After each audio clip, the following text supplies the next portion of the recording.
This is the GMTK Game Jam, and this is 24 developers. And we have 48 hours to create a game. Here are the rules. Rule number 1, the game has to follow the theme of role reversal. Rule number 2, we aren't allowed to use any AI tools. Everything has to be made by a human. And rule 3, well, we only have 48 hours.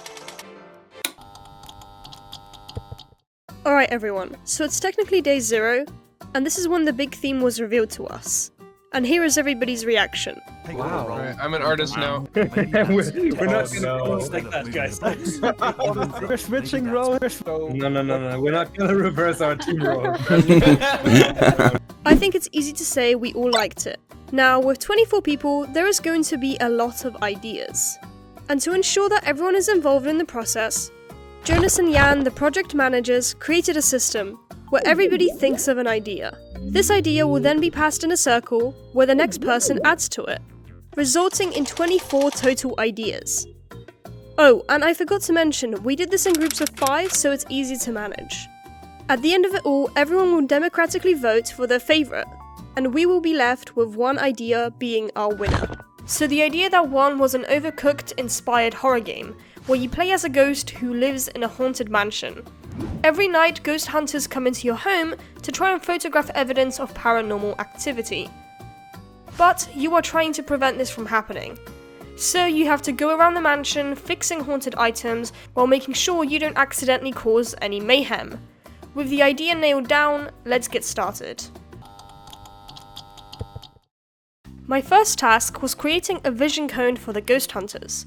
As these enemies travel around the mansion, they will have limited vision to imitate flashlights.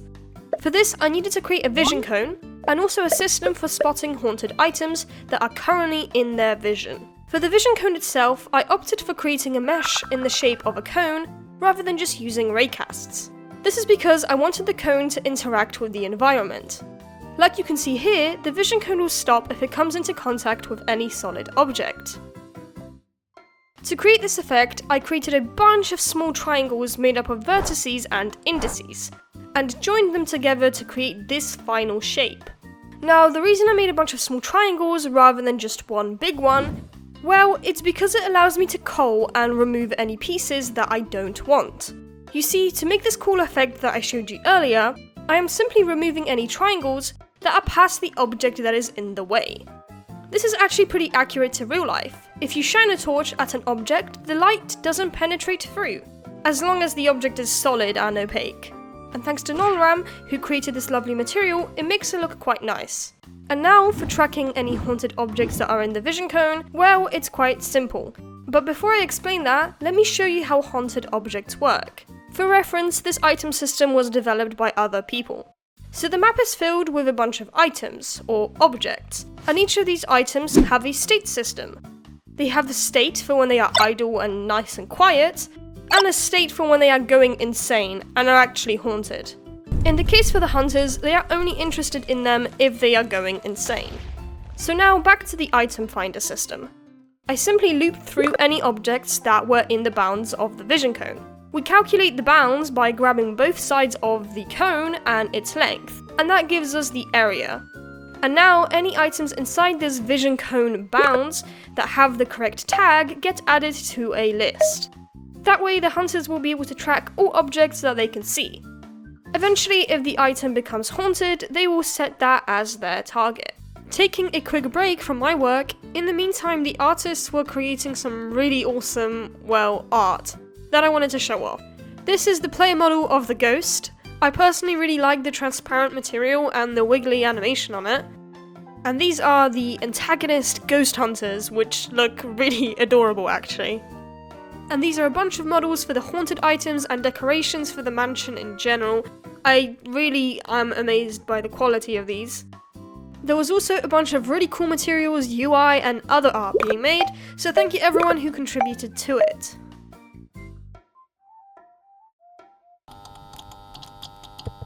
The next step I moved on to was altering the Ghost Hunter AI.